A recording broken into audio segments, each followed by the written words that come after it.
इस जग में जितने जुल्म नहीं उतने सहने की ताकत है, तानों के शोर में रहकर भी सच कहने की आदत है। मैं सागर से भी गहरा हूं, तुम कितने कंकड़ फेंकोगे, चुन चुन कर आगे बढ़ूंगा मैं, तुम मुझको कब तक रोकोगे, तुम मुझको कब तक रोकोगे। मुट्ठी भर लेकर कुछ सपने भर कर जेबों में आशाएं, दिल में है अरमान कहीं कुछ कर जाए, कुछ कर जाए। सूरज सा तेज नहीं मुझ में, दीपक सा जलता देखोगे, मेरी हद रोशन करने से तुम मुझको कब तक रोकोगे, तुम मुझको कब तक रोकोगे। मैं उस माटी का वृक्ष नहीं जिसको नदियों ने सींचा है, बंजर माटी में पलकर मैंने मृत्यू से जीवन खींचा है। मी त्या मातीतला वृक्ष नाही जिथं खूप पाणी आहे, त्या दुष्काळग्रस्त मातीतनं त्यातनं माझं बीज अंकुरलेलं आहे आणि त्यातनं मी वृक्ष झालेला आहे। तुम हालातों की भट्टी में जब जब भी मुझको फेंकोगे, तप तप कर सोना बनूंगा मैं, तुम मुझको कब तक रोकोगे, तुम मुझको कब तक रोकोगे। हा प्रवास म्हणजे 23 वर्षापर्यंत IPS बनण्यापर्यंतचा प्रवास आणि त्यानंतर 27 वर्षाचा इंडियन पोलीस सर्व्हिस मधला प्रवास, हा वेगवेगळ्या चॅलेंजेस, ऑड्स, इव्हेंट्स, बॅटल्स, सगळ्या प्रकारचे अनुभव यांना भरलेला आहे। एक खूप छान कविता है, लोहा जितना तपता है उतनी ताकत भरता है, सोने को जितनी आग लगे उतना प्रखर निखरता है, हीरे पे जितने घाव लगे उतना खूब चमकता है, मिट्टी का बर्तन पकता है तो धुन पर खूब खनकता है, सूरज जैसा बनना होगा तो सूरज जैसा जलना होगा, नदियों सा आदर पाना है तो पर्वत छोड़ निकलना होगा, और तू तो आदम का बेटा है क्यों सोचे राह सरल होगा। कुछ वक्त जरूर लगेगा लेकिन हर संघर्ष सफल होगा, आज नहीं तो कल होगा, हर प्रश्न का हल होगा, हर प्रश्न का हल होगा। तो माझा जो प्रवास आहे तो माझे कंफर्ट ग्रुप सोडून एक वेगळी दिशा, वेगळं होरायझन, वेगळं क्षितिज, वेगळी उंची गाठण्याचा तो प्रवास आहे। आणि मी एकटाच नव्हतो, आम्ही तिघजण आमच्या छोट्या गावातनं 1997 बॅच माझी सांगितली। 1997 बॅचला मुंबई शहरातनं एकही मुलगा IAS IPS IFS मध्ये नव्हता। त्यावेळेला आमच्या छोट्या गावातनं आम्ही तिघजण IAS IPS आणि IFS मध्ये सिलेक्ट झालेलो होतो।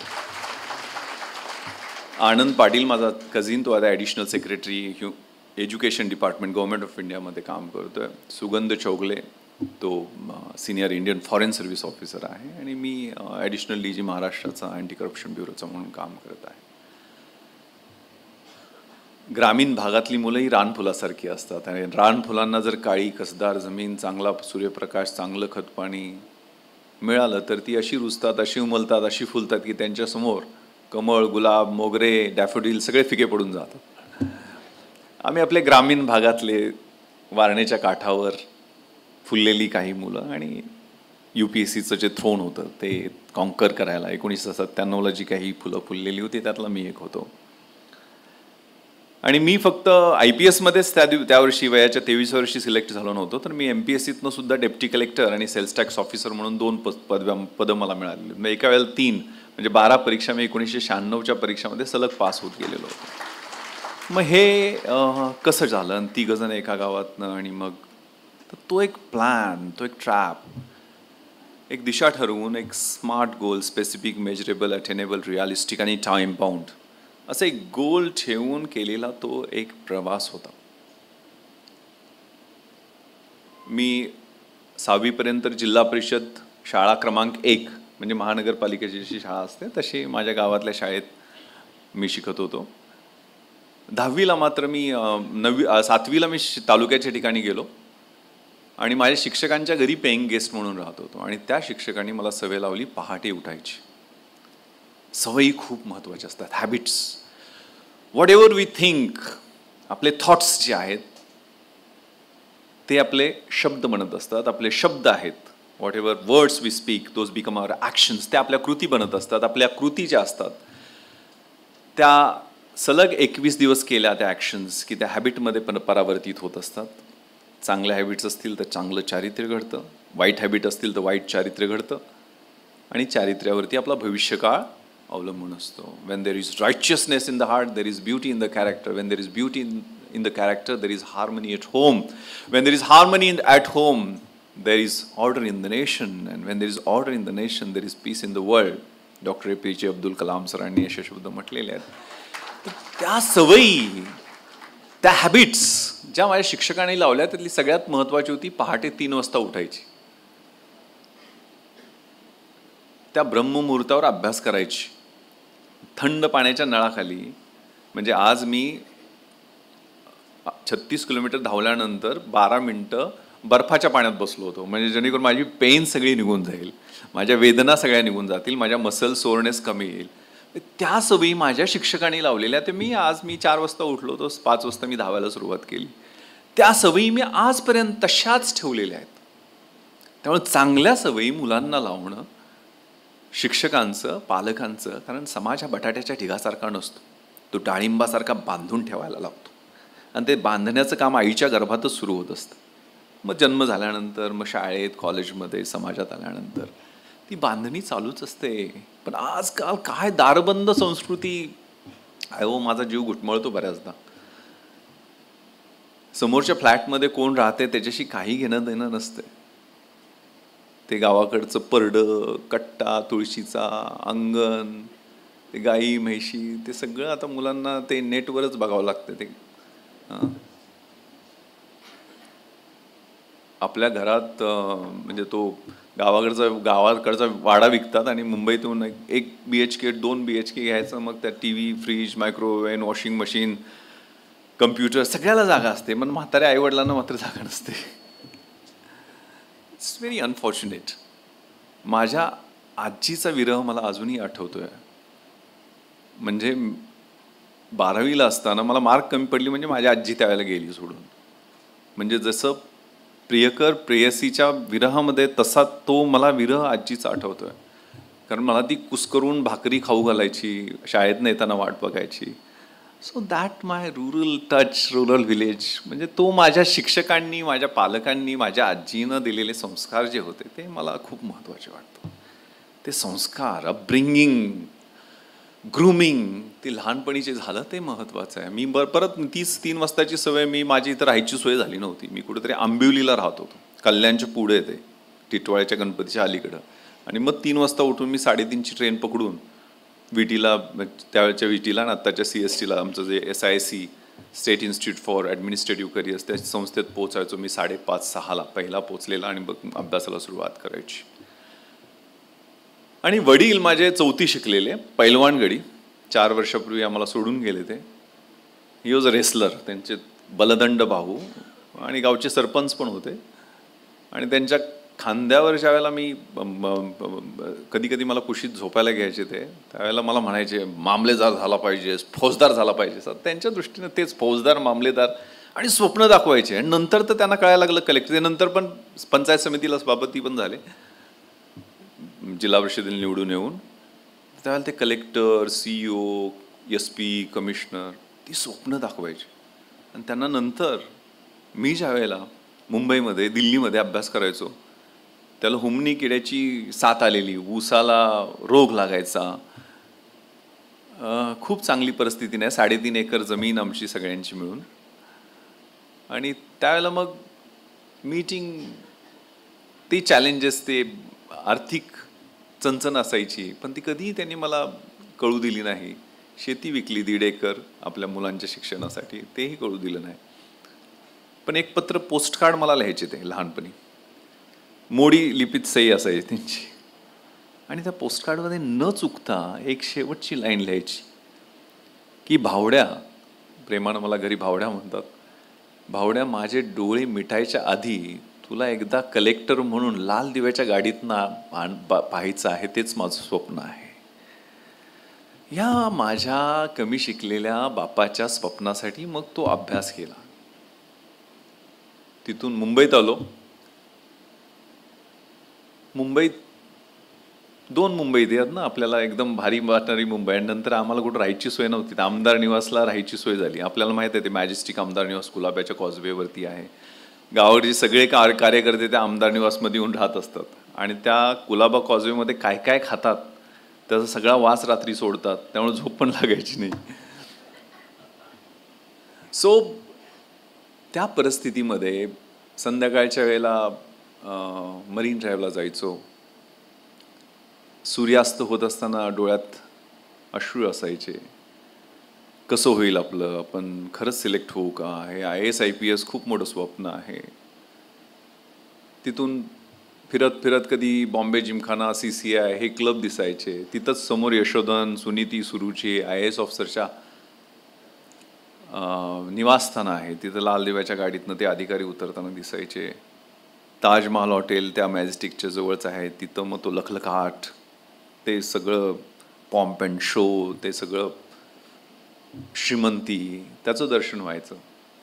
आणि मग भविष्यकाळात कधी कधी स्वप्नांना दगा देईल का असं वाटायचं. पण ती मुट्ठी भर लेकर कुछ सपने भर कर जेबों में आशाएं दिल में है अरमान कहीं कुछ कर जाए कुछ कर जाए. सूरज सा तेज नहीं मुझ में दीपक सा जलता देखोगे, मेरी हद रोशन करने से तुम मुझको कब तक रोकोगे, तुम मुझको कब तक रोकोगे. मैं उस माटी का वृक्ष नहीं जिसको नदियों ने सींचा है, बंजर माटी में पलकर मैंने मृत्यू से जीवन खींचा है. मी त्या मातीतला वृक्ष नाही जिथं खूप पाणी आहे, त्या दुष्काळग्रस्त मातीतनं, त्यातनं माझं बीज अंकुरलेलं आहे आणि त्यातनं मी वृक्ष झालेला आहे. तुम हालातों की भट्टी में जब जब भी मुझको फेंकोगे, तप तप कर सोना बनूंगा मैं, तुम मुझको कब तक रोकोगे, तुम मुझको कब तक रोकोगे. कधीतरी नातेवाईकांच्या घरी शनिवार रविवार जायचो, मग घरचं जेवायला मिळेल, कारण तिकडची ती राईस प्लेट 15 रुपयाच्या वर त्यावेळेला खायची कधी धाडस पण नाही झालं. तर त्यावेळेला मग टोमणे मिळायचे, अरे काय हे कलेक्टर SP बनवणाऱ्या परीक्षा, याच्यात काय सिलेक्शन होत असतं का, हां कुठेतरी सेटल व्हायचं बघा. इतके ताने इस जग में जितने जुल्म नहीं उतने सहने की ताकत है, तानों के शोर में रहकर भी सच कहने की आदत है. मैं सागर से भी गहरा हूं, तुम कितने कंकड़ फेंकोगे, चुन चुन कर आगे बढ़ूंगा मैं, तुम मुझको कब तक रोकोगे, तुम मुझको कब तक रोकोगे. ती मग जिद्द, ती इच्छाशक्ती, ते पतंग तुटल्यासारखं व्हायचं. पण कधी कधी ती सगळी परिस्थिती, प्रतिकूल परिस्थिती, विपरीत परिस्थितियों में कुछ लोग टूट जाते हैं और कुछ लोग रिकॉर्ड तोड़ देते हैं. The winning horse doesn't know why he runs. He runs due to bits and pains. Life is a race. God is your rider. And if you are getting those bits and pains, then for sure you are going to win that race. ती जी शर्यत आहे ना, ती त्यावेळेला लावली आणि मग systematically अभ्यास केला. 12-12 तास नियोजन करून लायब्ररीत राहून त्याचा अभ्यास केला आणि 1 वर्ष पेकाट मोडे तोपर्यंत आणि बुडाला फोडे येतोपर्यंत अभ्यास केला आणि रिझल्ट लागला, IPS झालो. पण परिस्थिती बदलली complete. Time changes, character changes, destiny changes. फक्त कष्ट करावं लागतं, स्वतःवरती प्रचंड आत्मविश्वास ठेवला. प्रत्येक अपयश ही यशाची पायरी किंवा ब्लेसिंग इन डिस्गाइज, इष्टापत्ती म्हणून ठरवलं. नकारात्मक बोलणारे, नकारात्मक गोष्टी, निगेटिव्ह थॉट्स, डिप्रेशन, ते सगळं बाजूला ठेवलं. कष्ट कष्ट आणि कष्ट एवढ्या एकाच मंत्रावर विश्वास ठेवला आणि giving something back to the society, समाजाला आपण देणं लागतोय हे डोक्यात ठेवलं आणि अभ्यास केला आणि यश मिळालं. म्हणजे जिथं मी सर्वंट क्वार्टर, म्हणजे माझी राहायची सोय झाली नव्हती, आमदार निवासला राहणं खूप अभ्यासाला सुखकर नव्हतं. सर्वंट क्वार्टर शोधत होतो मी. IAS IPS अधिकाऱ्यांच्या 10x10च्या सर्वंट क्वार्टर्स असतात, तिथं पण झोपायची सोय झाली नव्हती. तिथंच यशोधनमध्ये 2200 स्क्वेअर फीटचा 3 BHK मरीन ड्राईव्हवरती फ्लॅट शासनानं राहायला दिला. ते जे CCI सारखे क्लब आहेत त्यांनी ऑनररी मेंबरशिप दिल्या आम्हाला. म्हणजे मी मटेरियल गोष्टींसाठी सांगत नाही आहे, पण जो प्रवास बदलतो, म्हणजे मी आठवते त्यावेळेला आम्ही फिल्मस्टार बघायला सुद्धा त्या मेट्रो थिएटरच्या बाहेर प्रीमियरला बघायचो, तासभर वाट बघायचो. मी ॲडिशनल CP बेस्ट झाला, तेच फिल्मस्टार 2-2 दिवस अगोदर अपॉइंटमेंट घेऊन आम्हाला भेटायला लागले. आणि कधी ताजमध्ये कधी चहा प्यायचं स्वप्न पाहिलं नव्हतं. त्याच ताजमध्ये 26/11च्या रात्री मी आणि माझ्या साथीदारांची सगळ्यात जास्त वाट पाहिली गेली. आणि तिथं प्रेझन्स ऑफ माइंड ठेवून, करेज ठेवून, ग्रीट ठेवून धाडसानं आमच्या टीमनी लढाई केली, म्हणून राष्ट्रपतींचं शौर्य पदक पण देण्यात आलं. त्यामुळे बदल हे शक्य आहे. त्यामुळे ती मीटिंग द चॅलेंजेस, भगवद्गीतेमध्ये 2 प्रकारच्या ॲक्शन सांगितलेले, क्रिया आणि कर्म. क्रिया म्हणजे आपण डे टू डे लाईफमध्ये सगळेजण हे करतो तेच, म्हणजे खाणं पिणं, जेवणं, मुलांना प्रातःविधी करणं, सगळ्या ज्या डे टू डे ॲक्टिव्हिटी आहेत. आणि प्राणीसुद्धा त्याच ॲक्टिव्हिटी करतात. आपल्या मुलांना खाऊ घालणं ते सुद्धा प्राणी करतात. कर्म, कर्म म्हणजे ॲक्शन विदाउट एक्सपेक्टिंग एनी रिम्युनरेशन. कुठल्याही पद्धतीच्या मोबदल्याची अपेक्षा न करता समाजासाठी काम करणं हे कर्म आहे. आणि ते कर्म समोर ठेवून आपण आपला प्रवास करणं हे खूप महत्त्वाचं आहे. आपल्याला माहीत आहे, पसायदान सगळ्यांनी आपण वाचलं असेल किंवा रोज सकाळी म्हणत पण असाल, मी म्हणत असतो. पसायदान म्हणजे प्रसाद. भगवद्गीतेचं सुंदर मराठीत निरूपण म्हणजे ज्ञानेश्वरी. आणि ज्ञानेश्वरी पूर्ण झाल्यानंतर ज्ञानेश्वर माऊलींनी प्रसाद मागितला, पसायदान, हे दान मला दे परमेश्वरा. आणि ते स्वतःसाठी काहीच मागितलेलं नाही. दुरितांचे तिमिर जावं, विश्व स्वधर्म सुरे पाहो, जोजे वांछील तोथे लाहो प्राणी जात. खळांची व्यंकटी सांडो, तया सत्कर्मी रती वाडो, भूता परस्परे पडो मैत्र जीवांचे. अंधारातून प्रकाशाकडे जाण्याची ऊर्जा दे. दुरितांचे तिमिर जो, तो अंधार दूर होऊ दे. खळांची व्यंकटी, दुष्ट लोकांची दुष्प्रवृत्ती नष्ट होऊ दे. दुष्ट लोक नष्ट व्हायला नको आहेत. ती दुष्ट प्रवृत्ती नष्ट, ज्याला जे पाहिजे, म्हणजे प्राणी मात्रच नाही आहे, वनस्पतींना सगळ्यांना जे पाहिजे ते लाहो, ही आपली संस्कृती आहे. त्यामुळे कष्ट करताना जर आपला उद्देश हा चांगला असेल तर प्रवास सुखकर होतो. कुठलीही चॅलेंजेस राहत नाहीत, कुठलेही प्रश्न विचारायचे नाही. मी ज्यावेळेला UPSCच्या इंटरव्ह्यूला गेलो, लेफ्टनंट जनरल सुरेंद्रनाथ पॅनलचे चेअरमन होते. UPSCचे चेअरमन त्यावेळेचे होते. AVSM PVSM, उंच अधिकारी, 6-6.5 फूट. मी माझ्या परीक्षेचं माध्यम आणि इंटरव्ह्यूचं माध्यम मराठी होतं मॅडम. ते पण कुलकर्णी, म्हणजे शेठ शांताराम कुलकर्णी साहेबांनी ज्या विजननी आज जो वटवृक्ष बनलेला आहे, innovation in head, compassion in heart, passion in the belly and vision in the eyes, हे घेऊन त्यांनी जो हा वटवृक्ष उभारला आहे, त्यामुळंच एक चांगली बँक सगळ्यांना आधार देणारी उभी राहिलेली आहे. तर लेफ्टनंट जनरल सुरेंद्रनाथ इंटरव्ह्यूला आल्यानंतरच एकतर 5वर धरण आमची बसली, कारण ज्यांचं मराठी माध्यमात किंवा रिजनल माध्यम आहे त्यांना मार्क कमी देतात अशी काहीतरी एक रूमर होती. आणि मग आमची परिस्थिती म्हणजे इंटरप्रिटर असायचा, म्हणजे कुलकर्णी मॅडमच होत्या त्यावेळेच्या इंटरप्रिटर आमच्या. म्हणजे पॅनलनी इंग्लिशमध्ये प्रश्न विचारायचा, मॅडमनी मराठीत करून आम्हाला सांगायचं, आम्ही मराठीत उत्तर द्यायचं, मॅडमनी इंग्लिशमध्ये करून पॅनलला सांगायचं. अशी दळबद्री परिस्थिती. त्यामुळं लेफ्टनंट जनरल सुरेंद्रनाथनी पहिला प्रश्न विचारला, विश्वास, यू हॅव ग्रॅज्युएटेड इन 1994, म्हणजे 97ला मी इंटरव्ह्यूला होतो, तर what R you doing this 3 years? म्हणजे पहिल्यांदा ते म्हटले की इंग्लिशमध्ये बोलण्याचा प्रयत्न कर. म्हटलं जसं जमेल तसं बोलतो सर, ब्रोकन इंग्लिशमध्ये बोलतो, काय तरी जमेल तसं. मग मी माझं इंग्लिशमध्ये पहिलं उत्तर दिलं की sir, last 3 years I have established one competitive study center at my village which works for the upliftment of the rural youth as well as for disseminating rational and viable ideas in rural folks.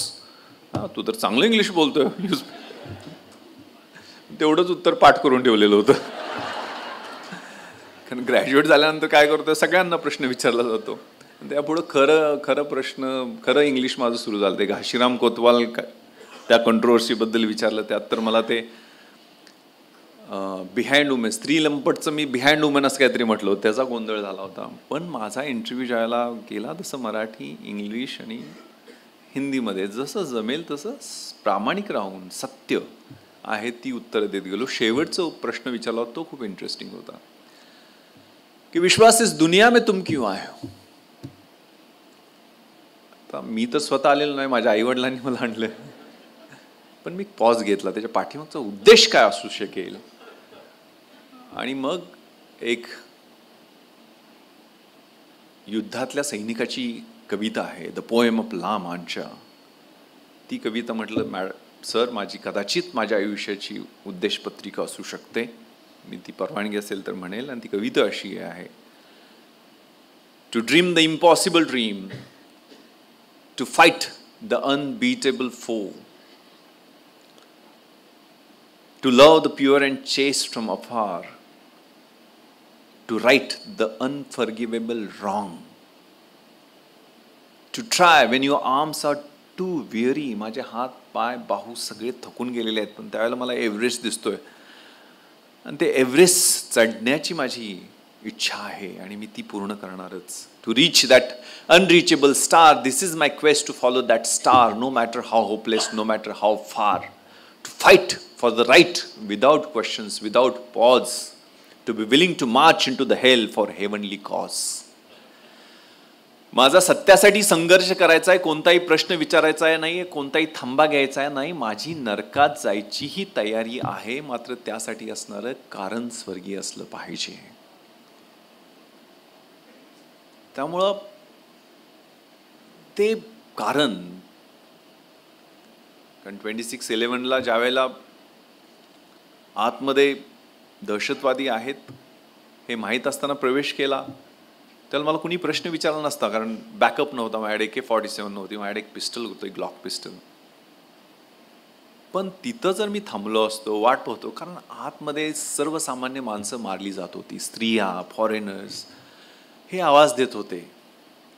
त्या कवितेतल्या शेवटच्या वेळी मी त्या ठिकाणी म्हटल्या नाहीत, पण त्या अशा आहेत की, I be true to myself and to that glorious quest Wien I will lie calm and peaceful at my final rest, and the world will be better for this, that one man scorned and covered with scars still strove with his last ounce of courage to reach that unreachable star.